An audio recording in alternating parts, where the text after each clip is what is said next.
তাকওয়া তাকওয়া তাকওয়া ওয়াল আকিবাতু লিত্তাকওয়া ওয়াল আকিবাতু লিত্তাকওয়া।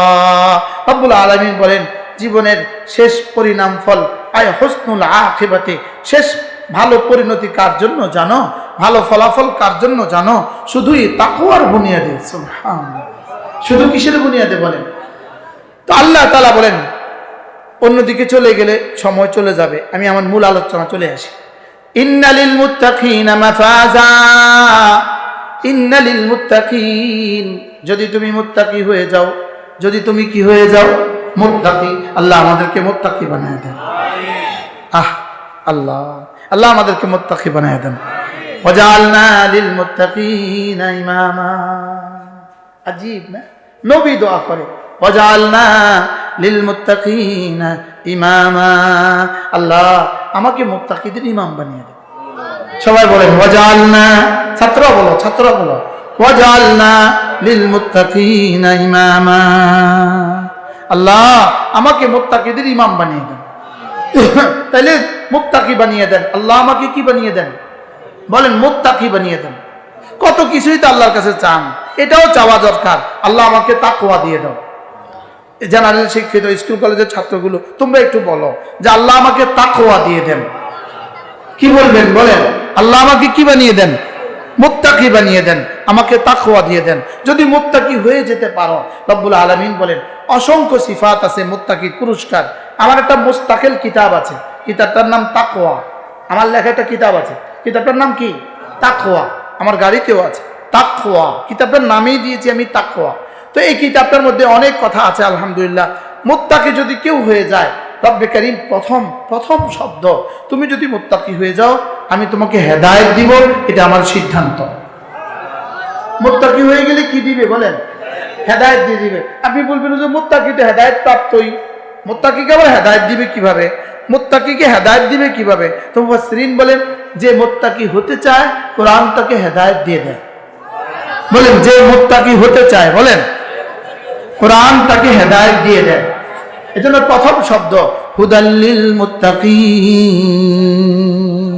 আশ্চর্য কথা, মুমিনিনের কথা এক নম্বরে বলে নাই, মুসলিমিনের কথা এক নম্বরে বলে নাই, তো এই দুইটার আগে আল্লাহ তাআলা বলছেন মুত্তাকি। আলিফ লাম মিম যালিকাল কিতাবু লা রাইবা ফীহি, পড়েন হুদাল্লিল মুত্তাকিন। প্রথম শব্দ হুদাল্লিল মুত্তাকিন, আইসাইরিনা ইলাত তাকওয়া, যারা না মুত্তাকি তাকওয়ার দিকে যেতে চায়, তারা না মুত্তাকি হতে চায়, কুরআন তাদেরকে হেদায়েত দিয়েই দেয়। তাহলে বুঝা গেছে হাদিয়া দিতে হবে। হ্যাঁ,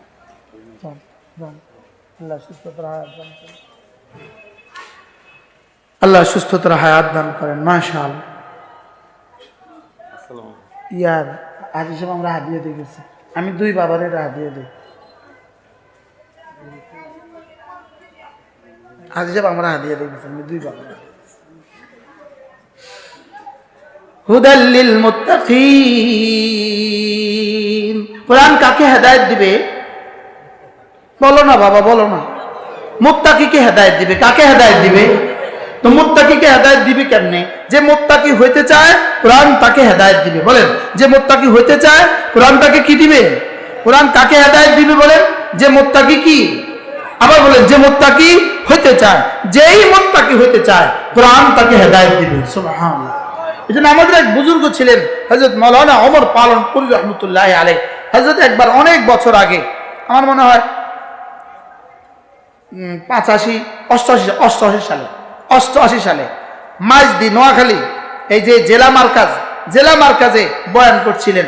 ওখানে তিনি বলছিলেন যে কোরআন হেদায়েত এত কঠিন নয়, চাইলেও পায় না, আবার এত সহজও না, না চাইতেই পেয়ে যায়। বলে হেদায়েত এমন কঠিন না, বলেন চাইলেও পায় না। হেদায়েত এমন একটা জিনিস যেই চায় সেই পায়। সুবহানাল্লাহ বলে না বাবা? বাবার সামনে আমার চাচা, আমার আব্বা, ইনি আপন খালাতো ভাই। না আম্মার আমার দাদি আপন বোন।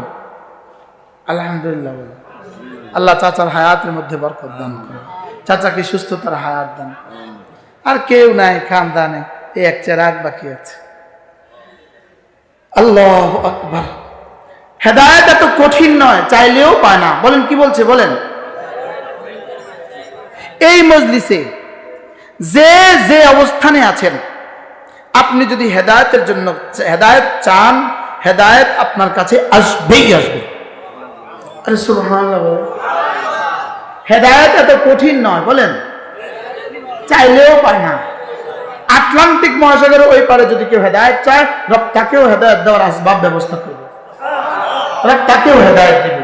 হেদায়েত এত কঠিন নয়, চাইলেও, আর এত সহজ নয়, না চাইতেও পেয়ে যায়, না চাইতেও কি। যেই চিন্তা করবেন এখন এই মজলিসে, যেই চিন্তা করবেন আমি কাল থেকে নামাজ পড়ব, আপনি যদি সিদ্ধান্ত নিতে পারেন তো রব আপনাকে হাতে ধরে জান্নাত মসজিদে পৌঁছে দিবে। শুধু আপনি সিদ্ধান্ত নিতে হবে, শুধু আপনি কি। আলহামদুলিল্লাহ মাঝে মাঝে প্রায়টা এমন হয়। আজকে আমার মাহফিল হলো কুমিল্লা, বাদ মাগরিব আমি বয়ান করছি কুমিল্লা, দয়াপুর মাদ্রাসা, দাওরা হাদিস মাদ্রাসা, বিশাল বড় মজলিস। মাগরিবের পরে আমার বয়ান, আর ওরা বলছে 8:45 আজান দিবে। আমি বেহুশ হয়ে গেছি। আমি 8:45 বয়ান শেষ করে আমি ছাত্র ভাইয়া কেমনে আসবো? আমি হয়রান হয়ে গেছি। আমি 8:45 পর্যন্ত বয়ান করে আমি ছাত্র ভাইয়া আসবো কেমনে? নাম্বার 1। 2 নাম্বার কথা হলো 8:45 বয়ান ছাড়লে এখানে জামাতে না পড়লে আমি পৃথিবীর কোথাও জামাত পাবো? আমার টেনশনের শেষ নাই।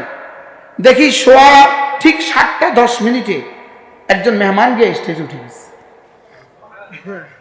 আমি সুন্দর মতো ওনাকে আসতে দিয়ে নেমে গেছি। এখন এখানে তো জামাত হবে না, আমি এখন জামাতের নামাজ পড়বো কোথায়? 7:15 জামাত।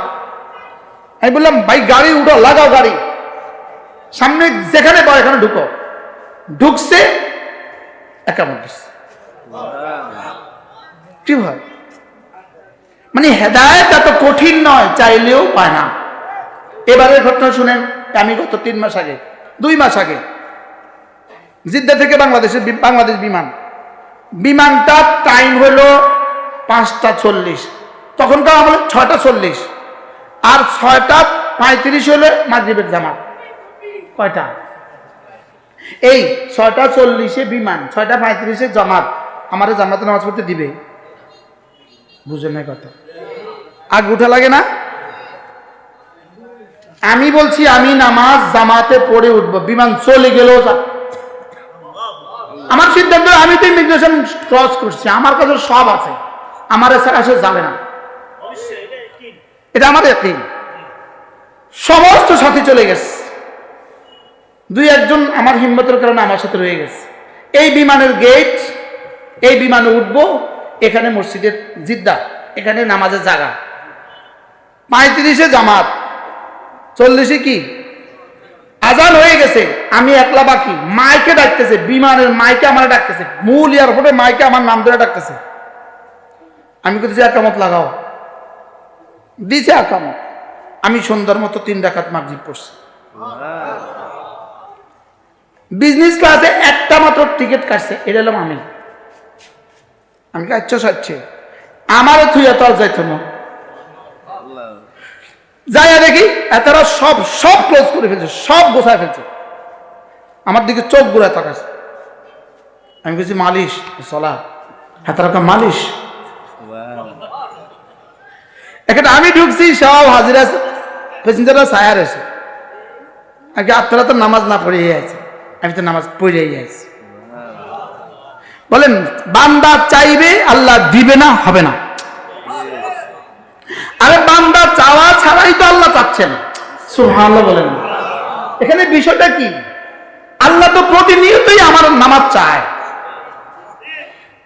আমি কচুয়া গেছি, কচুয়া উজানি মাছের পাশে এক জায়গায় মাহফিলে গেছি। তো ওখানে যার ঘরে ভাতের ব্যবস্থা ছিল, ডাক্তার সাহেব ছিলেন। এক ডাক্তারের ঘরে খানা ছিল। তো ডাক্তার সাহেব ক্লিন শেভ করা, তো খানা খাইতেছি। আর আমি বলতেছি ডাক্তার সাহেব কি করা আমি এমনি কইতেছি, বড় মানুষ কেমনি বলবো দাঁড়িয়ে রাখেন। হুজুর বুঝছি ইনশাল্লাহ চেষ্টা করব। আমি বলতেছি ডাক্তার সাহেব, 1 জাররা আপনি চেষ্টা করতে হবে না, আপনি শুধু কাটার চেষ্টা করেন না, তাইলেই হয়ে যাবে। এই দাড়ি রাখতে কি চেষ্টা করতে হয়?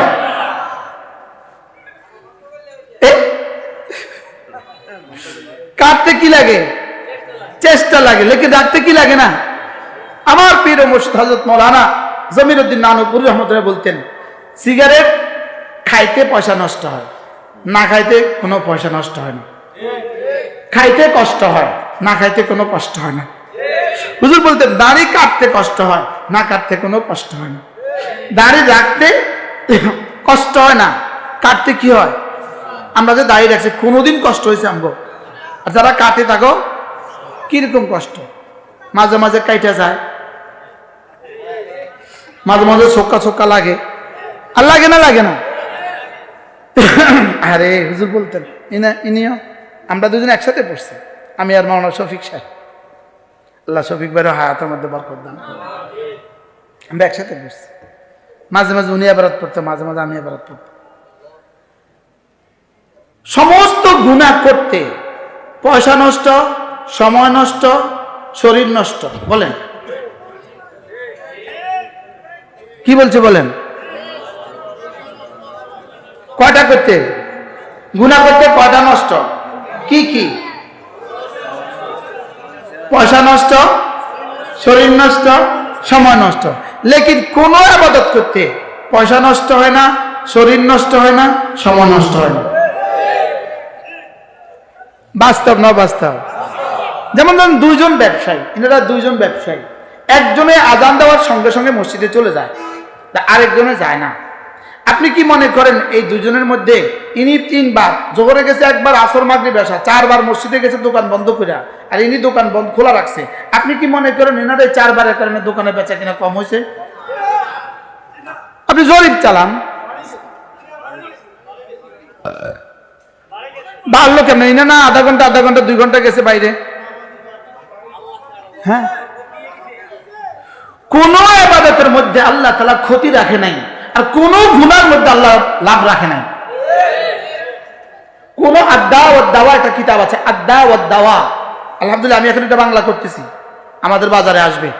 আদ্দা ও দাওয়া, দা মানে কি? ঔষধ। আর দাওয়া মানে কি? অসুখ। দা মানে অসুখ, আর দাওয়া মানে ঔষধ।